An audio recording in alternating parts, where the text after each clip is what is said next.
dalam Al-Quran itu disebutkan bahwasanya kaum Bani Israel saja yang ahlu kitab yang dikenal pada zamannya Rasulullah dengan kaum intelektual, itu disebutkan dalam Al-Quran, wa syahida syahidum min bani Israila fa amana wastakbartum. Dan orang Bani Israel yang mereka itu dari kalangan intelektual, mereka sudah bersaksi bahwasanya Nabi Muhammad itu adalah utusannya Allah. Mengapa wahai orang kafir Quraisy, kamu masih tidak mau iman kepada Rasulullah? Ini menunjukkan bahwasanya kebenaran tentang risalah Rasulullah, kebenaran Al-Quran itu 100%. Dalam ayat surat Al-Qasas disebutkan, wa ma kunta bijanibil gharbi id qadaina ila Musal amra wa ma kunta minasyahidin. Wahai Muhammad, sekali-kali kamu itu tidak pernah hidup zamannya Nabi Musa ketika Nabi Musa bermunajat ke Gunung Turisina. Salatu wassalamu alaik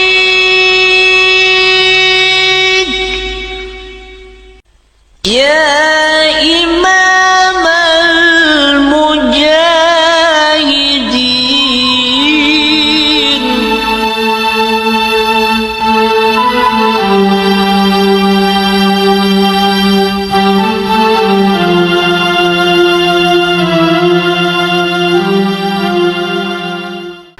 Bismillahirrahmanirrahim.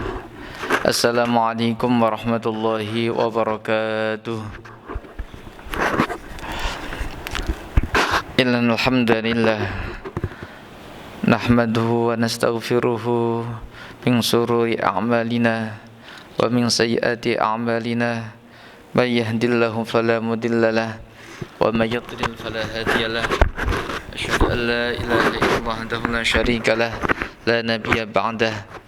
Allahumma shalli ala sayyidina Muhammad wa ala alihi wa sahbihi wasallim. Rabbi shrah li sadri wa yassir li amri wahlul 'uqdatam min lisani yafqahu qawli, amma ba'd.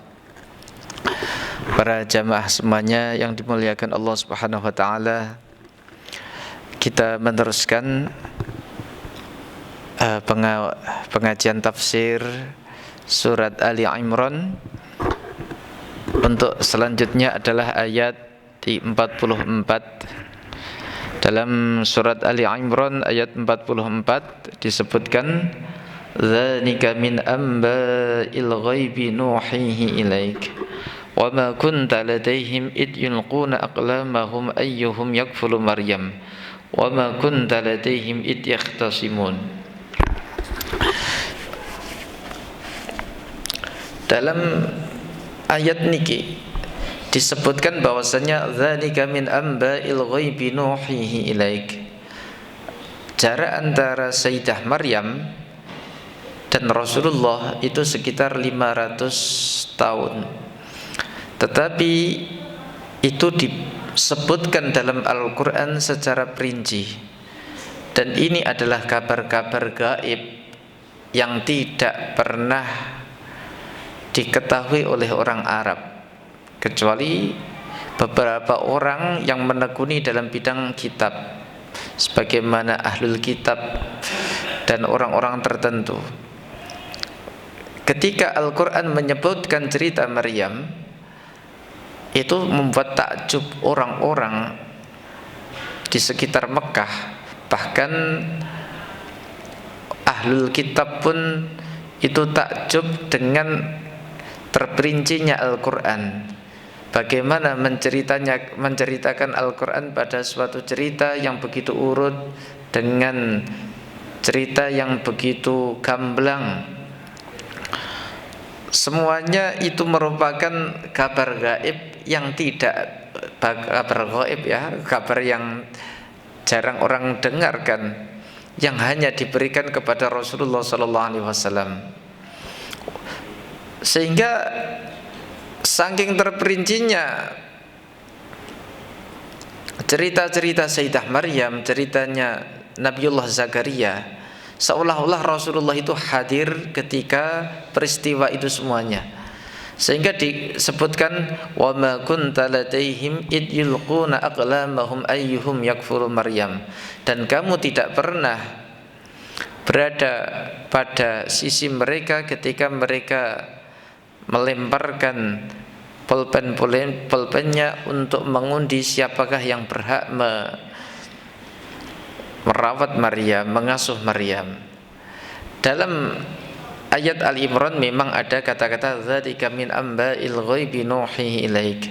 Dan pada cerita surat Yusuf, pada surat Yusuf disebutkan wa ma kunta latihim id ajma'u amrahum wa hum yamkurun.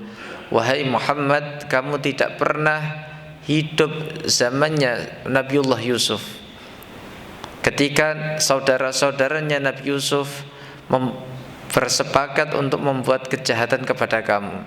Karena apa?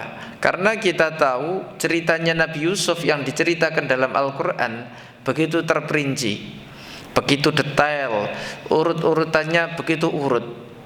Kalau Al-Quran itu bukan wahyu, tidak mungkin seurut itu, tidak mungkin bahasanya sebagus itu. Ini menunjukkan bahwasanya Al-Quran juga merupakan mukjizat yang tidak bisa terbantahkan. Bahkan dalam Al-Quran itu disebutkan bahwasanya kaum Bani Israel saja yang ahlu kitab yang dikenal pada zamannya Rasulullah dengan kaum intelektual, itu disebutkan dalam Al-Quran wa syahida syahidum min bani Israila fa amana wastakbartum. Dan orang Bani Israel yang mereka itu dari kalangan intelektual, mereka sudah bersaksi bahwasanya Nabi Muhammad itu adalah utusannya Allah. Mengapa wahai orang kafir Quraisy kamu masih tidak mau iman kepada Rasulullah? Ini menunjukkan bahwasanya kebenaran tentang risalah Rasulullah, kebenaran Al-Quran itu 100%. Dalam ayat surat Al-Qasas disebutkan wa ma kunta bijanibil gharbi id qadaina ila Musal amra wa ma kunta minasyahidin. Wahai Muhammad, sekali-kali kamu itu tidak pernah hidup zamannya Nabi Musa ketika Nabi Musa bermunajat ke Gunung Turisina. Kita tahu bahwasannya cerita Al-Quran ketika menceritakan peristiwa Nabi Musa, ketika Nabi Musa dilahirkan ingin dibunuh oleh Fir'aun, terus kemudian Nabi Musa terus tumbuh dewasa, lari ke negeri Madyan, itu semuanya urut sekali, ceritanya urut sekali. Kalau kita disuruh menceritakan cerita kemerdekaan saja kita itu bulat.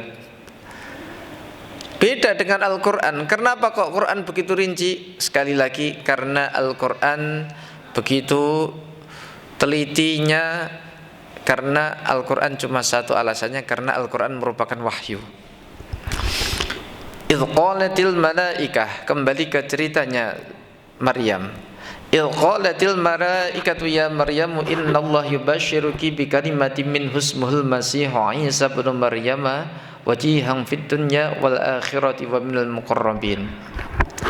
Dan ingatlah wahai Muhammad, cerita ini menjadi ta'bir atau menjadi angan-angan kita, yaitu ceritanya siapa? Selain ceritanya Zakaria dan Hannah adalah ceritanya Maryam. Bagaimana ceritanya Maryam? Idh qalatil malaikah, ketika malaikat Jibril, yang disebut dengan malaikat itu adalah malaikat Jibril, berkata kepada Sayyidah Maryam, ya Maryamu innallaha yubashshiruki, wahai Maryam, Allah memberikan kabar gembira kepada kamu bikalimatin minhu, dengan kalimat. Kalimat yang dimaksud ini adalah Nabiullah Isa. Karena apa? Nabi Isa disebut dengan kalimat karena Nabi Isa dilahirkan tanpa seorang bapak, tanpa hubungan suami istri sebagaimana kebiasaan manusia pada umumnya. Tetapi Nabi Isa diciptakan oleh Allah dengan kata-kata atau kalimat dengan kun, maka fayakun, maka jadilah Nabiullah Isa. Sehingga dalam redaksi pada surat Ali Imran ada kata-kata kalimat yang dimaksud itu adalah Nabiullah Isa. Sekali lagi karena Nabiullah Isa diciptakan dari kata-kata kun. Meskipun Nabiullah Isa itu diciptakan dari kata-kata kun, jadilah wahai kamu Isa, maka fayakun, maka benar-benar jadi. Tapi itu semuanya masih ada proses. Kita tahu bahwasannya kehidupan di dunia itu semuanya itu berproses. Tidak ada yang tidak berproses. Allah menciptakan bumi dan langit ini semuanya, kalau sebenarnya tanpa proses pun Allah itu bisa. Sekali kata-kata kun itu sudah bisa. Tetapi Allah menceritakan dalam Al-Quran bahwasannya penciptakan bumi dan langit itu melalui proses 6 hari. Walladzi khalaqas samawati wal arda fi sittati ayyamin tsumma stawa 'alal 'arsy. Allah lah yang menciptakan bumi dan langit pada kurun 6 hari. 6 hari itu melalui proses. Kita itu sebenarnya ditakdir untuk menjadi kaya tanpa susah payah itu sebenarnya Allah mampu. Kalau kita itu ditakdir menjadi orang yang cerdas, hafal Quran, itu sebenarnya itu Allah itu juga mampu. Tetapi sesuai hukum adat yang ada di Indonesia, di dunia ini, bahwa sesuatu yang ada di dunia ini tidak ada yang jadi secara instan. Termasuk bagaimana Allah menciptakan langit, bagaimana Allah menciptakan bumi. Bahkan ketika Nabiullah Isa itu disabda oleh Allah kun, itu pun melalui proses. Ada yang mengatakan Sayyidah Maryam untuk mengandung anak yang namanya Isa itu, ada yang mengatakan setengah hari, ada yang mengatakan 40 hari, ada yang mengatakan 6 bulan, ada yang mengatakan 3 bulan. Tapi ini menunjukkan semuanya itu butuh proses. Tidak langsung Sayyidah Maryam itu mengandung langsung melahirkan, tidak. Tetapi ini semuanya butuh proses. Sehingga dalam Al-Qur'annya dikatakan bi kalimati min ismuhul masihu Isa bin Maryam, yang nanti anak ini akan dinamakan dengan Masihu Isa bin Maryam. Masih Isa bin Maryam. Kata-kata masih, kenapa kok dikatakan masih? Masih itu artinya dalam bahasa Arab ada yang mengatakan saha yasihu, ada kan masaha yasihu, siahan, tapi saya lebih cocok kata-kata masih itu ditafsiri dengan saha yasihu siahan. Siahan itu artinya orang yang banyak ngambah berjalan di atas bumi.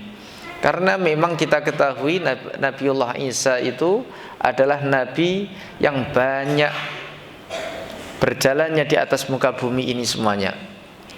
Nabiullah Isa kerjaannya dahulu itu dengan Hawariyun, berjalan di atas bumi. Sehingga kata-katanya masih. Kita juga mengenal kata-kata masih dalam doa ketika tahiyat kita yang terakhir. Kita disunahkan untuk membaca Allahumma inni a'udzubika min adzabil qabri wa min adzabin nari wa min fitnatil mahya wa mamat wa min fitnatil masihid dajjal. Dajjal itu juga namanya juga apa? Masih. Tidak hanya Nabiullah Isa yang masih, tapi Dajjal itu juga masih. Karena apa? Dajjal itu nanti berjalan di bumi itu begitu cepat. Satu waktu Dajjal itu pada bumi timur, beberapa waktu kemudian nanti itu bisa ke bumi barat. Karena Dajjal itu masih banyak berjalan di atas bumi dengan jalan yang begitu cepat. Nabiullah Isa juga masih. Masih itu artinya berjalan. Dan Nabiullah Isa ketika berjalan di atas bumi, kelebihannya dengan kita, dalam surat Maryam itu disebutkan wa ja'alani mubarakan aina ma kuntu wa awsani bis salati waz zakati ma dumtu hayya. dan Allah menjadikan saya menjadi orang yang banyak keberkahan dimanapun saya berada. Karena Nabiullah Isa itu bisa, ketika menginjakkan bumi yang kering itu bisa tumbuh tumbuhan. Itu kelebihan Nabiullah Isa. Dan Nabiullah Isa bisa mengobati orang yang sakit buta secara permanen dari kecil, orang yang tuli bisu secara permanen dari kecil, itu bisa disembuhkan. Bahkan menghidupkan orang mati pun Nabiullah Isa bisa. Sehingga Nabiullah Isa itu disebutkan orang yang banyak kemanfaatannya di atas bumi. Jadi kita itu disebut mubarak. Mubarak itu banyak keberkahannya atau tidak? Kita ngaca dulu. Apakah orang yang berada di sekitar saya itu mendapatkan manfaat dari saya atau tidak? Bentuk keberkahan itu seperti itu. Bukan kok keberkahan itu yang lain-lainnya. Sebagaimana bentuk keberkahan itu harus ada ritual apa gitu, jadi nanti ngasih aqua di sini terus nanti disuap, itu bukan.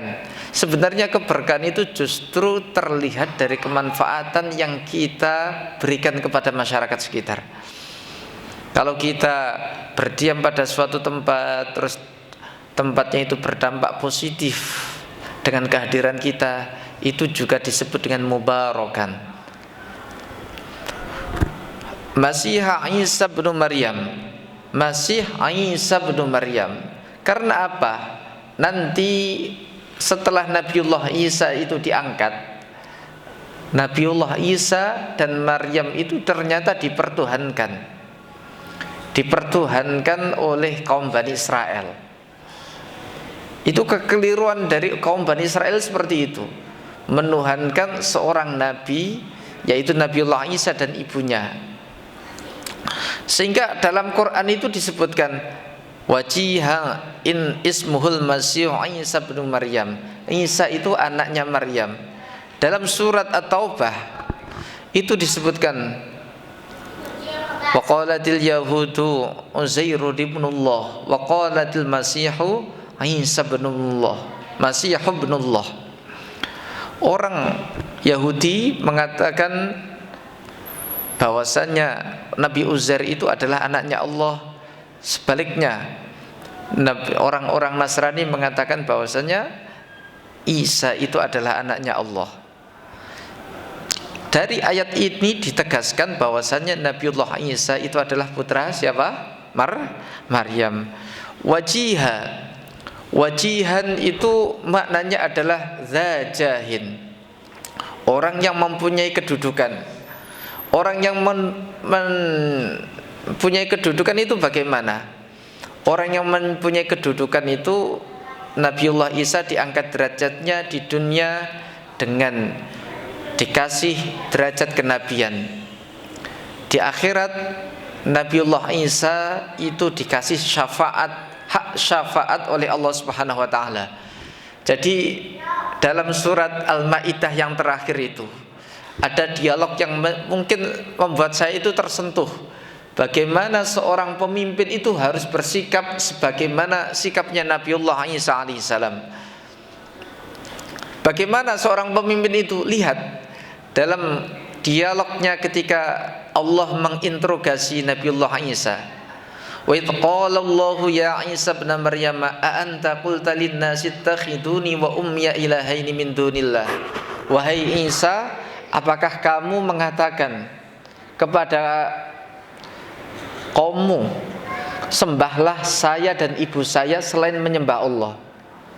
Apa yang dikatakan oleh Nabiullah Isa? Qala subhanaka ma yakunu li an aqula ma laysa li bihaq. Wahai Allah, maha suci engkau, saya tidak pernah mengatakan kecuali perkara itu hak. In kuntuhu faqad alimtah ta'lamu ma fi nafsi wa la a'lamu ma fi nafsik. Engkau tahu apa yang saya katakan dan saya tidak tahu apa yang engkau katakan.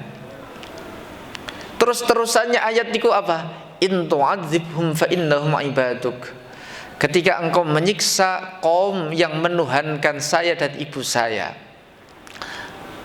fa innahum ibaduk, ingat ya Allah, itu adalah hamba-hambamu. Wa in tu'adzibhum fa innaka antal azizul hakim. Tapi ketika engkau mengampuni hamba-hambamu ini dari umat-umat saya, umatnya Nabiullah Isa, fa innaka antal azizul hakim, engkau lebih berhak untuk mengampuni karena engkau adalah zat yang maha mulia dan maha bijaksana. Seorang pemimpin itu seharusnya seperti Nabiullah Isa alaihissalam. Bagaimana ketika kaumnya, ketika pengikutnya itu berbuat salah, harus berani tanggung jawab, tidak cuci tangan. Kalau kita mendapati pemimpin-pemimpin kita gimana? Rata-rata cuci tangan atau bertanggung jawab? Iya, Nabiullah Isa itu seperti itu. In tu'adzibhum fa innahum ibaduk. Ya Allah, silahkan kalau engkau siksa, silahkan. Tapi ingat, yang menuhankan saya itu masih ibaduk, masih hamba-hambamu yang kau cintai. Wa in taghfir lahum fa innaka antal azizul hakim. Tapi ketika engkau mengampuninya, engkau lebih berhak karena engkau adalah zat yang maha mulia dan maha bijaksana. Fid dunya wal akhirati wa minal muqarrabin. Dan Allah menjadikan Nabiullah Isa termasuk orang-orang yang dekat. Kata-kata wa minal muqarrabin itu ada beberapa penafsiran. Penafsiran pertama, bahwasanya Allah menjadikan Nabiullah Isa menjadi orang-orang yang dekat di sisinya. Ada yang mengatakan wa minal muqarrabin itu kata-katanya Nabiullah Isa itu dekat, maksudnya dekat dengan malaikat. Karena endingnya Nabiullah Isa nanti itu tidak meninggal, tetapi diangkat ke langit. Jadi Nabiullah Isa nanti tidak meninggal. Zaman sekarang apakah Nabiullah Isa itu masih hidup? Hidup. Hidupnya di mana? Di langit. Sehingga kata-katanya Quran itu untuk menunjukkan Nabiullah Isa itu apa? Wa minal muqarrabin. Nabiullah Isa adalah orang yang didekatkan oleh Allah Subhanahu wa taala. Wa yukallimun nasa fil mahdi wa kahlau wa minas solihin. Dan Nabiullah Isa itu bisa berucap, bisa ngobrol dengan manusia fil mahdi, ketika baru lahir, masih di dalam pangkuan gendongan ibunya. Itu termasuk mukjizatnya Nabiullah Isa apa? Wa yukallimun nasa fil mahdi. Bisa ngobrol, ngomong ketika Nabiullah Isa masih berada pada gendongan ibunya. Kenapa kok Nabiullah Isa itu dikasih bisa ngomong oleh Allah Subhanahu wa taala ketika dalam gendongan ibunya? Karena Sayyidah Maryam, sebagaimana cerita di atas, Sayyidah Maryam itu dikasih hamil oleh Allah Subhanahu wa taala tanpa seorang suami. Sehingga ketika Sayyidah Maryam itu datang ke kaum Bani Israel, ke masyarakatnya, tentu fitnah yang besar itu akan terjadi. Sehingga yang terjadi apa? Nanti bayinya Isa itu bisa ngomong untuk membela ibunya. Wa yukallimun nasa fil mahdi wa kahla, dan ketika waktu dewasa. Dan nanti Nabiullah Isa bisa berdakwah kepada kaumnya. Karena apa? Dikasih mampu untuk bicara ketika dewasa. Wa minas solihin, dan termasuk golong-golongan orang-orang yang soleh. Ini sampai jam berapa Mas Rudi nanti? 17 berapa? 52 maghribnya ya. Ini berarti sekitar 3 menit lagi ya. 3 menit 4 menit lagi. Terus apa yang dikatakan oleh Sayyidah Maryam ketika diberitahu oleh malaikat Jibril kalau nanti dia akan punya anak. Qalat rabbi anna yakunu li waladu walam yamsasni bashar. Qalat rabbi anna yakunu li gulamun. Wahai malaikat Jibril, mana mungkin saya itu wahai Allah, mana mungkin saya itu punya anak walam yamsasni bashar, saya itu belum disentuh oleh satu manusia pun. Yamsasni massun itu maknanya itu ada kalanya makna menyentuh secara langsung, ada maknanya yamsasni itu adalah jima atau berkumpul suami istri. Lek madhab Imam Syafi'i aula mastumun nisa itu apa? Lamas niku menyentuh itu artinya menyentuh. Kalau madhabnya Imam Syafi'i itu adalah menyentuh kulit yang membatalkan wudu. Kalau madhabnya Imam Malik apa? Kalau madhabnya Imam Malik ya enggak. Lamas itu artinya adalah dukhul. Dukhul itu kumpul suami istri. Yang membatalkan wudu itu kan seperti itu. Walam yamsasni bashar, padahal tidak pernah disentuh oleh satu laki-laki manapun. Jawabannya Allah apa? Qala kadzalika Allah yakhluqu ma yasha. Begitulah cara Allah itu menciptakan apa-apa yang dikehendaki oleh Allah Subhanahu wa taala. Jadi Nabiullah Isa itu menunjukkan betapa kuasanya Allah di alam dunia ini. Karena apa? Allah bisa menciptakan seorang manusia tanpa seorang bapak. Di sisi lain Allah menciptakan seorang manusia tanpa seorang ibu, yaitu Sayyidah Hawa. Terus Allah menciptakan manusia dari sesuatu yang tidak ada, yaitu Nabiullah Adam. Itu bentuk kekuasaan Allah. Artinya Allah itu mampu untuk menciptakan manusia tanpa ada sesuatu apapun. Allah bisa menciptakan manusia dengan adanya bapak, seorang laki-laki tanpa seorang istri, yaitu Nabiullah Sayyidah Hawa, istrinya Nabi Adam. Dan Allah menciptakan manusia tanpa seorang bapak, cuma ibu saja, yaitu Nabiullah Isa. Sehingga dikatakan idza qadha amran fa inna ma yaqulu lahu kun fayakun. Ketika Allah itu sudah berkehendak, maka Allah cukup mengatakan kun fayakun. Jadi, maka jadilah. Ketika Allah mengatakan jadi, maka jadilah. Itu merupakan keajaiban yang Allah berikan di alam dunia ini. Meskipun itu semuanya, tapi kita harus yakin bahwasanya yang mukjizat yang terbesar itu dimiliki oleh Nabi kita, Nabiullah Muhammad SAW. Nabi Isa itu kalau dibandingkan dengan Nabiullah Muhammad jauh sekali. Sehingga dalam berita itu disebutkan wala kulluhum mir rasulillahi multamisun ghurfam minal bahri aw rasfam minad yami. Semuanya para anbiya wal mursalin itu dibandingkan dengan Nabi Muhammad, mereka itu cuma ketetesan satu tetes air hujan dari kemuliaannya Rasulullah. Ataupun ketika seorang itu menciduk mengambil air dari lautannya Rasulullah, mereka itu cuma mengambil segenggam, seciduk itu saja. Ya mungkin seperti itu ya. Ini sudah maghrib mungkin. Semoga pertemuan pada tahun ini, pada Ramadan ini membawakan berkah, dan semoga kita bisa ditemukan pada Ramadan selanjutnya. Wassalamualaikum warahmatullahi wabarakatuh. Waalaikumsalam warahmatullahi wabarakatuh. Jazakumullah khairan. Kami ucapkan kepada Sayyidina Al-Mutargib, semoga ilmu disampaikan